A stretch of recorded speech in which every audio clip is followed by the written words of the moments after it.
Nous, les élèves de la classe de seconde Bac Pro Gestion Administration du LPE Les Chartrons de Bordeaux, avons découvert cette année le livre de Pierre Méchant, Les vies minuscules. On s'est surtout promené dans les vies d'André Dufourneau et d'Antoine Péluchet, et donc dans celle du narrateur. On s'est alors mis à écrire, nous aussi, des vies minuscules. Nous avons créé des personnages, dont une narratrice, Kim, qui, à travers la vie de Georges et Dominique, raconte ses ambitions et ses doutes. Nous avons expérimenté la démarche de se raconter à travers l'autre. Ces deux récits, vie de Georges et vie de Dominique, nous avons souhaité les renforcer par des photos. Nous avons découpé les textes afin d'y insérer les photos que nous avons prises. Pas des personnages sur ces photos, ou si peu. Seulement les lieux que les textes animent. Voici les fruits de notre travail.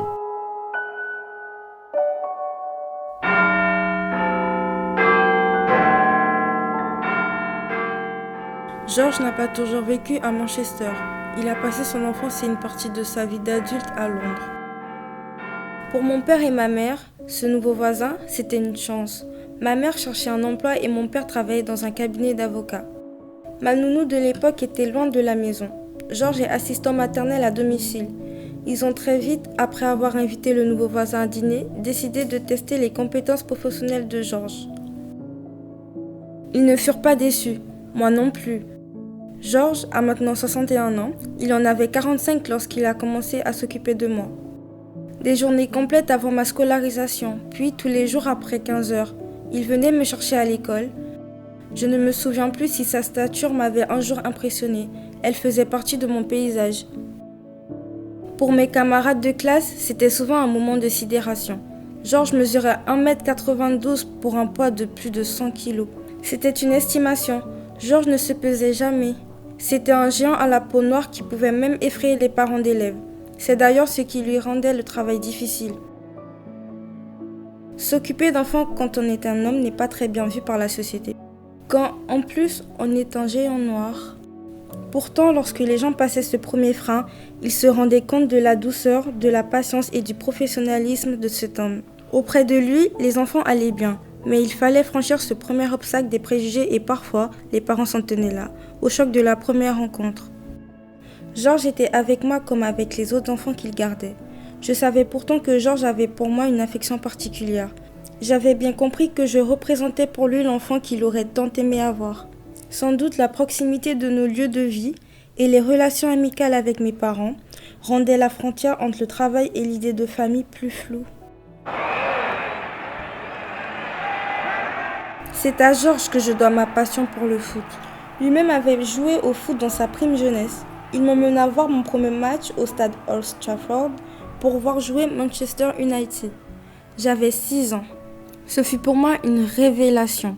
Dès que le temps le permettait, je jouais au foot avec Georges. Partout. C'était si drôle de jouer avec ce géant plié en deux pour se mettre à ma hauteur.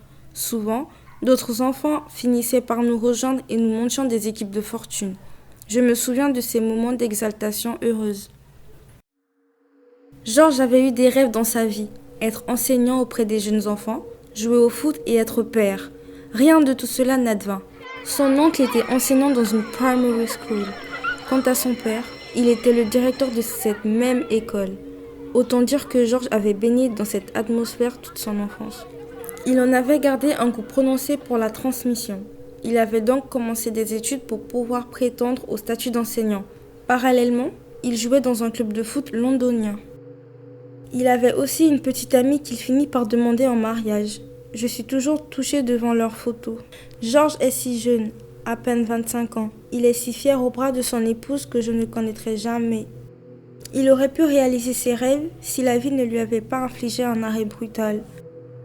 Il traversa la rue, l'esprit préoccupé par la déclaration de son épouse qui, à la question posée maintes fois, avait répondu non. Quand allait-il se lancer dans l'aventure parentale? Voulait-elle des enfants? Jusqu'alors, elle avait tourné autour du pot. On verra plus tard. Ce jour-là, elle avait lâché un nom qui semblait ferme et définitif. C'était un coup rude pour Georges qui se voyait entouré d'une marmaille. Il aurait su être raisonnable, j'en suis sûre. et se contenter de 2 ou 3 bambins. Aucun. C'était une autre affaire.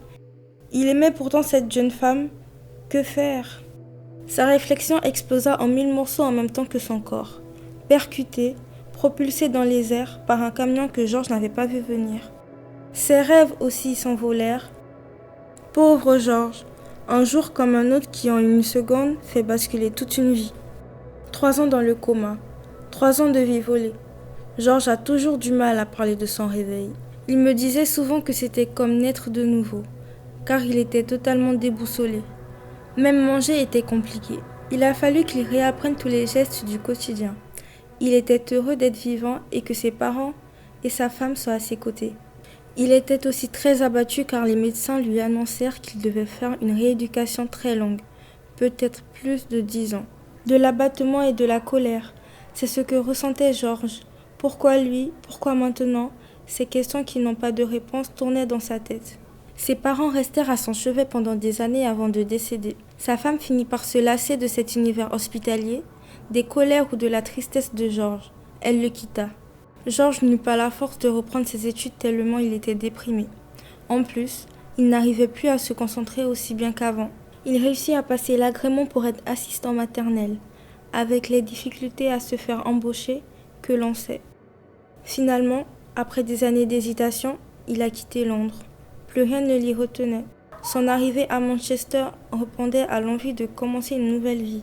Comme je fus l'enfant qu'il garda le plus et le plus longtemps, il me donna toute l'attention et tout l'amour d'un père.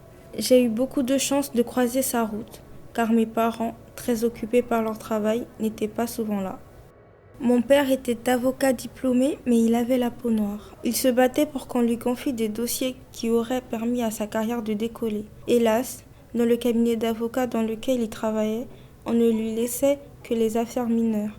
Entre Georges et mes parents, je l'avais entendu si souvent décliner ce racisme de société.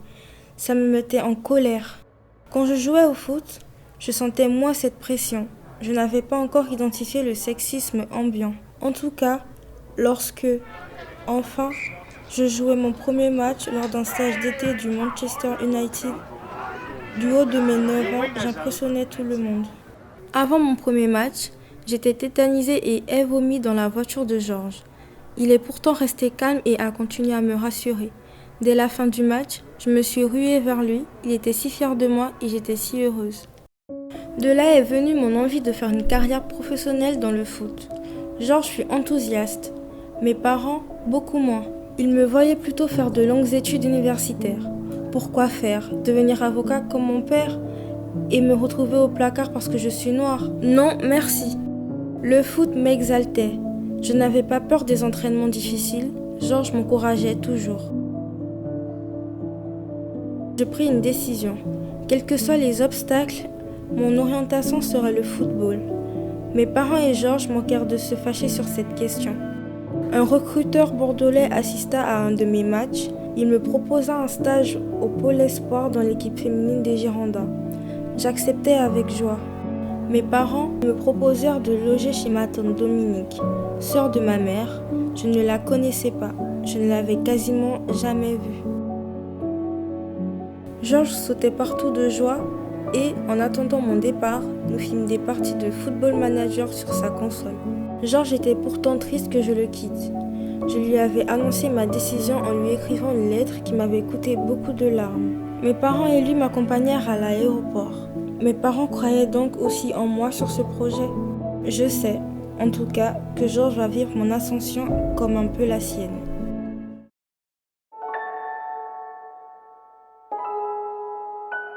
Lorsque j'arrivai chez Dominique, je sus tout de suite que sa vie ne devait pas être très tumultueuse.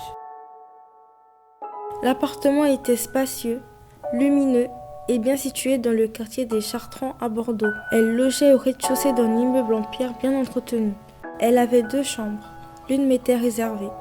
Le silence apaisé qui y régnait, mêlé à l'odeur un peu douceâtre du chat, c'est cela qui me fit penser que la vie de ma tante devait être calme, répétitive. Cette hypothèse se confirma avec le temps. Tante Dominique était une femme discrète, les épaules un peu voûtées, elle marchait à pas mesurés. Elle parlait peu. Elle pouvait s'animer cependant quand elle parlait du passé. quand remontaient en elle les frustrations, les mauvais coups et les revers qui avaient peu à peu éteint sa vie. Je crois qu'elle était heureuse de m'héberger. J'étais une compagnie du soir. La journée, je m'entraînais au stade et le soir, je m'asseyais auprès d'elle sur le canapé avec son chat. On pouvait regarder la télé ou lire, parfois on discutait. Dominique me raconta les cruelles déceptions qui avaient empli sa vie. À 60 ans, elle savait que sa vie professionnelle se terminait. Elle avait été brillante, pleine de vie et de désir. Sur un meuble du salon trônait une photo d'elle, prise par son mari alors que, fraîchement diplômée de Sciences Po, elle sortait d'un entretien pour un stage à la mairie de Bordeaux. Elle rayonnait dans sa robe fleurie. De ce stage, elle attendait beaucoup. Assistante d'un des éminents membres du conseil municipal, elle pensait que ce serait un bon début pour sa carrière politique. C'est cela qu'elle souhaitait, devenir politicienne. Elle avait tant d'idées pour faire changer les mentalités en termes de racisme et de sexisme. Elle voulait combattre ces discriminations. Hélas, ce sont ces préjugés-là qui ont fini par empêcher son ascension. Pensez donc, une femme noire qui voudrait faire une carrière politique en France. C'est toujours difficile aujourd'hui. Dans les années 80, c'était pire. Sa présence servait de caution. On ne pouvait pas les traiter de racistes ou de sexistes, pensait-il, puisqu'ils avaient une femme noire dans leur équipe. Elle travaillait beaucoup et donnait toute son énergie pour faire évoluer la carrière politique qu'elle voulait mener. Cependant, elle s'activait plutôt pour la carrière des autres. Ce sont les hommes blancs élus qui bénéficiaient de son travail. Contrairement à ce qu'on lui avait promis lors des élections municipales, on lui expliqua qu'elle ne pourrait pas faire partie des listes électorales, car elle était encore trop jeune. Quelques années plus tard, elle n'était pas dans la cible. Plus tard encore, on lui imposa de céder sa place à un jeune blanc. Elle comprit alors qu'elle resterait assistante toute sa vie et que sa carrière politique ne décollerait pas. Elle aurait pu se battre davantage, mais elle voyait bien que c'était une impasse. Femme et noire, on le lui renvoyait tellement souvent au visage, sans dire vraiment les mots, bien sûr. C'est ce qui lui est arrivé à ma pauvre tante. Elle est restée prostrée, figée dans ce rôle de secrétaire à laquelle on confiait des dossiers de moins en moins intéressants, de moins en moins importants. Lorsque son mari, cet oncle que j'ai très peu vu, est mort, Dominique a perdu toute son énergie. Elle a cessé de se battre. Une crise cardiaque au volant de sa voiture a emporté l'homme qu'elle aimait. Il faut dire qu'elle aurait pu quitter Bordeaux pour tenter sa chance ailleurs, pour commencer une nouvelle carrière quand c'était encore possible. Mais son mari ne voulait pas quitter la ville. Il y était né, il voulait y mourir. Son vœu s'est cruellement réalisé, au prix des désirs de ma tante. Quand je pense à la vie de Dominique, je pense aussi à la mienne. Je veux être footballeuse professionnelle. Ce n'est pas ma couleur qui va gêner dans ce milieu-là, c'est mon sexe.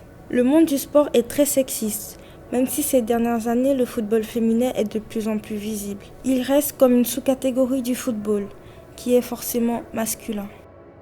Si je ne suis pas recrutée dans l'équipe féminine des Girondins à la fin de mon stage, ce sera pour cette raison. Les équipes féminines ont tellement moins de moyens que les équipes masculines. L'entraîneur me l'a dit. Il trouve que j'aurai toute ma place dans l'équipe, mais il ne sait pas s'il aura les moyens de me recruter. Il s'agirait de l'équipe masculine, la question ne se poserait pas. Je me souviens d'avoir lu un article il y a quelques jours. Une équipe féminine d'un club de Rennes a joué avec des maillots du club et en culotte. Les joueuses protestaient contre le fait que les joueurs recevaient des maillots, des shorts et des chaussettes, tandis qu'elles ne recevaient que les maillots. Je ne veux pas penser à la possibilité de ne pas être recrutée, parce que je suis une femme, et que les moyens donnés au foot féminin sont réduits. Je ne me vois pas finir comme ma tante, déçue de la vie.